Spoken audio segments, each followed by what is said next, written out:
Welcome back to RS academy. एक बार फिर से आप सभी का स्वागत है हमारी आरएस एकेडमी में। सो गाइस, आज की इस वीडियो में देखने वाले हैं इंपॉर्टेंट क्वेश्चन फॉर साइंस 1। ठीक है, इससे प्रीवियस वीडियो में मैंने आपको साइंस सेकेंड के लिए इंपॉर्टेंट क्वेश्चन दे दिए थे। इस वीडियो में देखेंगे साइंस 1 के लिए। ठीक है, तो चलिए स्टार्ट करते हैं गाइस। जो ना पहला लेसन है गुरुत्वाकर्षण, उसमें क्या इंपॉर्टेंट कंसेप्ट है मैं आपको बताने वाला हूँ। तो इंपॉर्टेंट कंसेप्ट देख लेते हैं फटाफट। पहला है हमारा अभिकेंद्री बल, जिसे हम इंग्लिश में सेंट्रीपिटल फोर्स भी कहते हैं। सेकंड, कैप्टर्स के नियम। थर्ड इज न्यूटन का वैश्विक गुरुत्वाकर्षण का नियम। फोर्थ इज द्रव्यमानता भार, weight and mass. And fifth is मुक्त पतन, फ्री फॉल। ठीक है, तो गाइस देखिए अभिकेंद्री बल, ये बहुत ही मजबूत कंसेप्ट है, आपको आएगा ही आएगा। आपके भी जो साइंस वन में जो हमारा पहला लेसन है गुरुत्वाकर्षण, ये बहुत ही मेन रोल निभाता है आपके पेपर में। ठीक है, ये पक्का गुरुत्वाकर्षण के ऊपर, ग्रेविटी के ऊपर हमें क्वेश्चन ज्यादा करके पूछते ही है। ठीक है, बीच में से भी और जो मैं स्वाध्याय में क्वेश्चन दिए थे उसमें भी। तो अभिकेंद्री बल जरूरी आएगा, साथ में कैप्टर्स के नियम। अब देखिए इसमें ये 6 मार्क्स का आएगा, तो आप बोलोगे सर 6 मार्क्स कैसे? तो इसके जो 3 नियम दिए कैप्टर्स के, वो 2 मार्क्स के लिए पूछ सकते हैं। तो आप प्लीज कैप्टर्स के तीनों नियम भी करके जाइए, बहुत ज्यादा इंपॉर्टेंट रोल है। या तो एक ही में पूछेगा 5 मार्क्स के लिए, नहीं तो आपको 2 कर दिया जाएगा तो 6 मार्क्स देगा आपको। ठीक है, तो कैप्टर के नियम बहुत ज्यादा इंपॉर्टेंट है, तो गाइस आप जरूर कर जाइए। और द्रव्यमान तथा भार, ये बहुत इंपॉर्टेंट कंसेप्ट है। तो मेरे हिसाब से आपको अभिकेंद्री बल, कैप्टर्स के नियम, न्यूटन का वैश्विक गुरुत्वाकर्षण का नियम, द्रव्यमान तथा भार और मुक्त पतन, फ्री फॉल, ये बहुत ज्यादा इंपॉर्टेंट कंसेप्ट है, आपको करके ही जाना है, अच्छे मार्क्स चाहिए तो। ठीक है, तो गाइस ये तो हमारा पहले लेसन के लिए। सेकंड लेसन में क्या है चलिए देखते हैं। सो गाइस, जैसा कि मैंने आपको बताया अभी कि फर्स्ट लेसन के साथ साथ जो हमारा सेकंड लेसन है तत्वों का आवर्ती वर्गीकरण, ये भी बहुत ही मेन रोल है आपके साइंस वन के पेपर में। ठीक है, तो हम देख लेंगे। तो हमारा सेकंड लेसन है तत्वों का आवर्ती वर्गीकरण, उसमें मेन कंसेप्ट क्या है?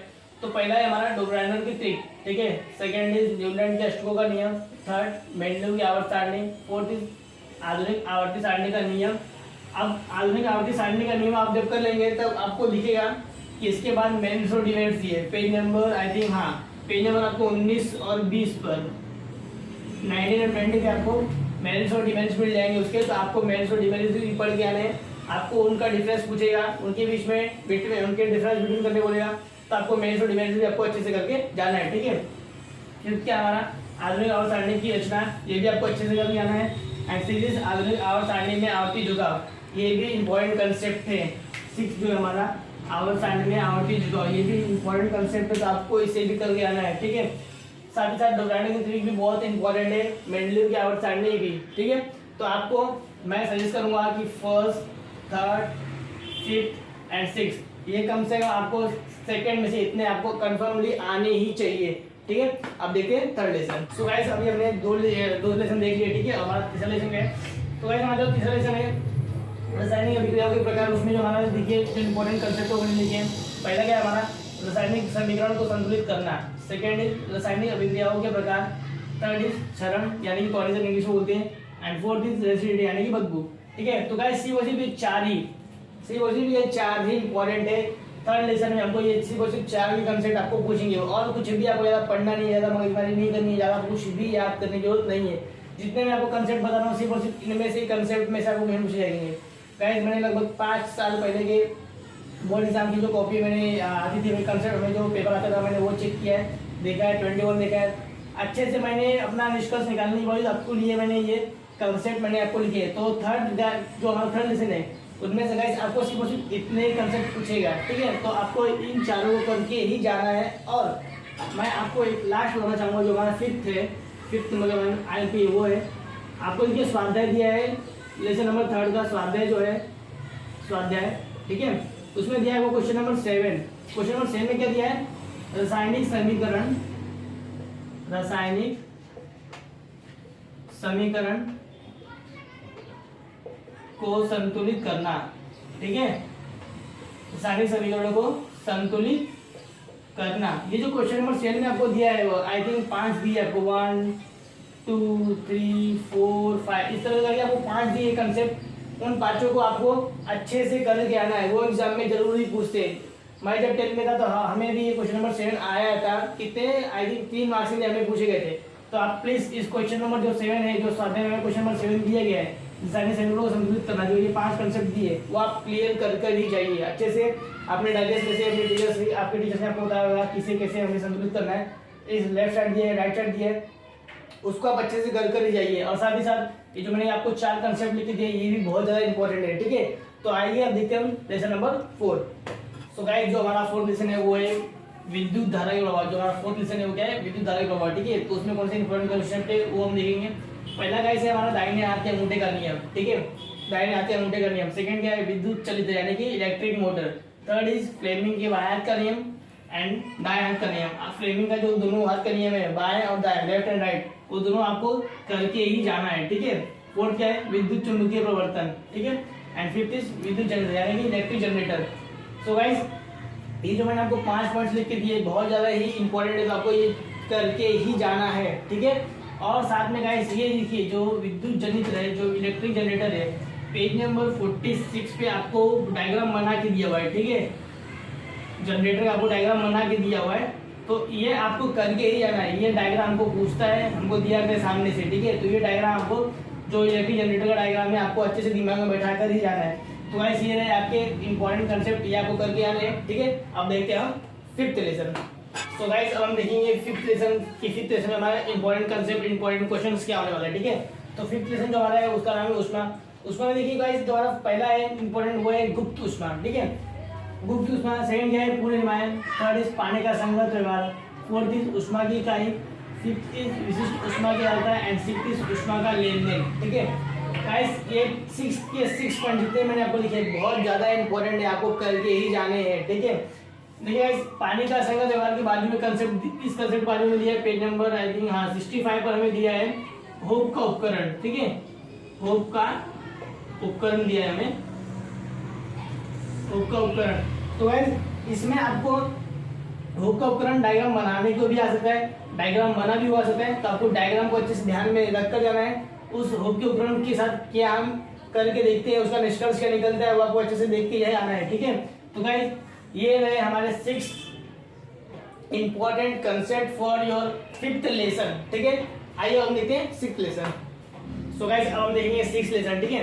तो गाइस 6th लेसन में हमारा प्रकाश का अपवर्तन है जिसका नाम है, ठीक है। तो उसमें कौन से इंपॉर्टेंट कंसेप्ट है, तो हमारा जो पहला इंपॉर्टेंट कंसेप्ट है वो है अपवर्तन के नियम। सेकंड इज प्रकाश का विक्षेपण एंड थर्ड इज इंद्रधनुष की निर्मिति। इंद्रधनुष की निर्मिति गाइस आपको एकदम लेसन के एंडिंग में आपको मिलेगा पेज नंबर 78 पे, ठीक है। डायग्राम नंबर 6.10, हाँ डायग्राम नंबर 6.10 में आपको दिया है इंद्रधनुष की निर्मिति। वहाँ पे आपको एक डायग्राम बना के दिया हुआ है, ठीक है। इंद्रधनुष की निर्मिति कैसे होती है, तो आपको इस डायग्राम को अच्छे से आपके माइंड में बैठा लेना है कि डायग्राम में क्या दिया हुआ है, इंद्रधनुष की निर्मिति कैसे होती है। आपको अच्छे से एक क्लियर कंसेप्ट करके जाना है ये गाइस। 6ठे लेसन में प्रकाश के अपवर्तन में ज्यादा कुछ पूछता नहीं है, सिर्फ और सिर्फ ये 3 ही पूछता है, लेकिन पूछता जरूर है क्योंकि हमें ये इंपॉर्टेंट है 6th लेसन, ठीक है। प्रकाश का अपवर्तन ये जो लेसन है हमारा 6th लेसन, ये इंपॉर्टेंट लेसन है जिसमें से सिर्फ और सिर्फ ये 3 के 3 ही कंसेप्ट आते हैं, ठीक है। अब हम देखेंगे 7th लेसन। तो गाइस अब हम देखेंगे लेसन नंबर 7वां जो है हमारा लेंस और उनके उपयोग। अब इसमें कौन से इंपॉर्टेंट कंसेप्ट है अब हम वो देखेंगे, ठीक है। तो गाइस मैं बता दूं साइंस 1 में लेसन नंबर 7वां बहुत ज्यादा इंपॉर्टेंट है, पहली बात तो ये। दूसरी बात ये कि इसकी जितने भी इंपॉर्टेंट कंसेप्ट ये मैंने आपके लिखे और इनमें से मैं ऐसे आपको नहीं कहूँगा कि ये आएगा ये कर लीजिए ये छोड़ेंगे तब चलेगा, ऐसा कुछ नहीं है। जितने पॉइंट मैंने लिखे जी गाइस, जितने भी पॉइंट लिखे मैंने ये सब के सब आने वाले, इनमें से कोई भी छूटने वाला नहीं है। तो 7वां लेसन आपके लिए बहुत ज्यादा इंपॉर्टेंट है, तो आपको इस सारे के सारे कंसेप्ट आपको क्लियर करके जाने ही है, ठीक है। अब देखते हैं फटाफट कंसेप्ट क्या है। पहले क्या है हमारा उत्तर लेंस द्वारा प्राप्त प्रतिबिंब। सेकेंड इज मानव नेत्र और लेंस के कार्य। थर्ड निकट दृष्टि दोष, दूर दृष्टि दोष और ज्यादा दृष्टि दोष। गाइस 3 मार्क्स के लिए 2 मार्क्स के लिए तीनों के ऊपर, जी हाँ इन तीनों के ऊपर आपको पूछेगा ही पूछेगा, ठीक है। साथ ही साथ आपको इसका डायग्राम भी पूछ सकता है, छोटे छोटे डायग्राम दिए बुक के अंदर, तो आपको अच्छे से ध्यान में बैठा रहना है। आगे बढ़ते हैं 4th क्या हमारा उत्तर लेंस का उपयोग। अब देखिए मैंने साथ में लिखा है लेकिन आपको बुक में उत्तर लेंस का उपयोग कम से कम एक पेजेस के भर के दिए, वो भी अलग अलग पेज नंबर पे, ठीक है। तो आपको उत्तर लेंस दोनों का उपयोग और कार्य पढ़कर ही जाना है, बहुत ज्यादा इंपॉर्टेंट है, जान लीजिए। 5th क्या है संयुक्त सूक्ष्मदर्शी सरल सूक्ष्मदर्शी, ठीक है। जो हमारा माइक्रोस्कोप है संयुक्त सूक्ष्मदर्शी और सरल सूक्ष्मदर्शी, आपको अच्छे से ये कंसेप्ट भी क्लियर करके आना है। गाइस इनमें से कुछ भी पिछड़ने वाला नहीं है, सबका सब आने वाला है, तो ये बहुत ज्यादा इंपॉर्टेंट कंसेप्ट होने वाला है। तो आपको 7वें लेसन को हल्के में नहीं लेना है, अच्छे से पढ़कर ही जाना है, ठीक है। अब देखते हैं हम 8वां लेसन। सो गाइस हमने अभी इससे पहले 7वां लेसन देखा, अब हम देखेंगे 8वां लेसन, ठीक है। तो गाइस जो हमारा 8वां लेसन है उसमें जो इंपॉर्टेंट कंसेप्ट है वो क्या है, धातु और धातु। धातु और धातु आपने देखा होगा कि आप जिस स्कूल से भी होंगे, फिलहाल तो इधर मुंबई ज़्यादातर स्कूलों में जो भी इंपॉर्टेंट आने वाले होते हैं उनके टीचर्स क्या करते हैं स्कूलों में, बच्चों बोलते हैं कि बच्चों ये इस पेज नंबर को कट कर दो, इस ये पेज नंबर आएगा तो उसको रहने दो, तो आपको समझ आ जाएगा आपको क्या पढ़ना है क्या नहीं पढ़ना है। तो बहुत टीचर्स ने ये कट करवाया रहेगा धातु का धातु। लेकिन ये कंसेप्ट गाइस मैंने इसलिए लिखा है क्योंकि आपको 2 मार्क्स के लिए पूछता है ये कि धातु क्या है, धातु क्या है, आपके characters of metals and non metals आपको पूछ सकते हैं, तो आप ये भी करके आइए। ये इतना मतलब ये इंपॉर्टेंट नहीं है, इसलिए मैंने लिखा है कि अब जिसके पीछे 2 नंबर 3 नंबर मिल रहे हैं तो लेने में क्या आता है, और बहुत ही ईजी कंसेप्ट है धातु का धातु, आप पढ़ सकते हैं, ठीक है। अब सेकंड देखते हो गाइस, धातुओं की अभिक्रियाशीलता श्रेणी। थर्ड क्या हमारा विल्फ्री टेबल पद्धति। आपको विल्फ्री टेबल पद्धति वहाँ पे आपको चार्ट बना के दिया है विल्फ्री का, ठीक है, आपको वो भी करके आना ही है। फोर्थ क्या है, जल शक्ति पर आधारित प्रतिकरण की पद्धति। ये भी बहुत ही इंपॉर्टेंट कंसेप्ट है, आपको ये कर ही जाना है, जल शक्ति पर आधारित प्रतिकरण की पद्धति, ठीक है। फिफ्थ क्या है, चुंबकीय प्रतिकरण पद्धति। सिक्स इज फिल्म उत्पादन पद्धति, ये भी बहुत ज़्यादा इंपॉर्टेंट है। फिल्म उत्पादन पद्धति भी आपको करके ही जाना है, एकदम जरा भी रिस्क मत लीजिए, फेन को लेकर, जल शक्ति को लेके, चुंबकीय को लेके, विल्फ्री टेबल को लेके, एकदम रिस्क आपको लेना ही नहीं है। और बहुत ही देखिए आठवां लेसन बड़ा है, बहुत मेजर लेसन है, बड़ा लेसन है। आपको मैंने बहुत कम कंसेप्ट निकाल के दिए, लेकिन जितने भी कंसेप्ट मैंने आपको निकाल लिखे हैं, हाँ भाई ये तो आएंगे ही आएंगे, तो आपको करके ही जाना है, ठीक है। आगे देखते हैं धातु का निष्कर्षण, ठीक है। एंड एट क्या है, धातु का क्षरण और क्षरण प्रतिबिंब, कोरिजन। धातुओं का क्षरण आपने देखा होगा, और उसके लिए प्रतिबिंब क्या है, उसको कैसे रोक सकते हैं वो हमें देखना है। तो गाइस ये रहे मेरे कुछ 8वें लेसन में 8 IMP कंसेप्ट आपको करके ही जाने हैं, बहुत ही इंपॉर्टेंट कंसेप्ट है गाइस। लगे आपको कि सर बहुत ज़्यादा आपने लिखवा दिया इसमें, तो इसमें तो कुछ आपने 8 पॉइंट्स दे दिए हमें इंपॉर्टेंट, सर 8 पॉइंट्स इंपॉर्टेंट। अरे यार 8 क्या है, बहुत ही ईजी कंसेप्ट है, एकदम हल्का है, एकदम मतलब एकदम ईजी है। और अगर आपको लगता है कि कुछ आपको स्किप करना चाहिए तो देखिए कुछ भी स्किप मत कीजिए, मेरी तरफ से आप बात नहीं, कुछ भी स्किप मत कीजिए। स्किप करना है ना, जान दो भाई, पहला पॉइंट मत लिखो, आपको अगर हार्ड लगता है तो पहला पॉइंट मत लो, लेकिन अब इसमें से अगर आपने कुछ स्किप किया तो आपकी जिम्मेदारी। आपको अच्छे नंबर चाहिए तो आपको कम से कम इतने आपको कंसेप्ट क्लियर रखने ही है, ओके। अब देखेंगे लेसन नंबर 9वां। सो गाइस अब देखेंगे 9वां लेसन, ठीक है, जो ये काल्पनिक योगी। तो गाइस 9वें लेसन में हमारा इंपॉर्टेंट कंसेप्ट क्या है, हाइड्रोकार्बन संतृप्त और असंतृप्त। बहुत ज्यादा ही इंपॉर्टेंट है गाइस, बहुत ज्यादा ही इंपॉर्टेंट है, संतृप्त और असंतृप्त, ठीक है। हाइड्रोकार्बन संतृप्त और असंतृप्त ये बहुत ज्यादा ही इंपॉर्टेंट है। सेकंड थिंग क्या है गाइस, कार्बनिक यौगिकों में क्रियात्मक समूह, ठीक है। आपने देखा होगा पेज नंबर 118 118 पे आपको देखिए एक टेबल बना के दिया हुआ है, एक टेबल बना के दिया हुआ है, तो आपको इस टेबल को अच्छे से ध्यान में रखकर ही जाना है। थर्ड क्या है गाइस, कार्बनिक यौगिक की नामकरण पद्धतियां, ठीक है, ये भी बहुत ज्यादा इंपॉर्टेंट कंसेप्ट है, आपको अच्छे से ध्यान में रख के ही जाना है, आपको अच्छे से कर ही जाना है। फोर्थ क्या है, IUPAC नामकरण। अब गाइस इसमें चरण 3 मेंशन किए मैंने, 2 और 3, एक ये और एक ये, सिर्फ और सिर्फ यही दोनों इंपॉर्टेंट है, आपको सिर्फ और सिर्फ यही दोनों करके ही जाने हैं, बहुत इंपॉर्टेंट है। IUPAC नामकरण जो चरण 2 चरण 3 जो हमें डायग्राम्स दी हुई है, ठीक है, ये आपको कर ही जाना है। और गाइस 9वें लेसन में और कुछ भी नहीं है, और कुछ भी ज़्यादा हार्ड नहीं, कुछ भी आपको आने वाला नहीं है, तो आपको ज़्यादा माथा पच्ची करने की कुछ भी जरूरत नहीं है। आपको सिर्फ और सिर्फ इतने 4 और 4 ही कंसेप्ट आपको क्लियर करके आने हैं, और कुछ भी ज़्यादा आपको आने वाला नहीं है, ठीक है। अब देखिए हम 9वां अपना लेसन तो कंप्लीट हो गया 9वां। अब देखिए आखिरी लेसन 10वां।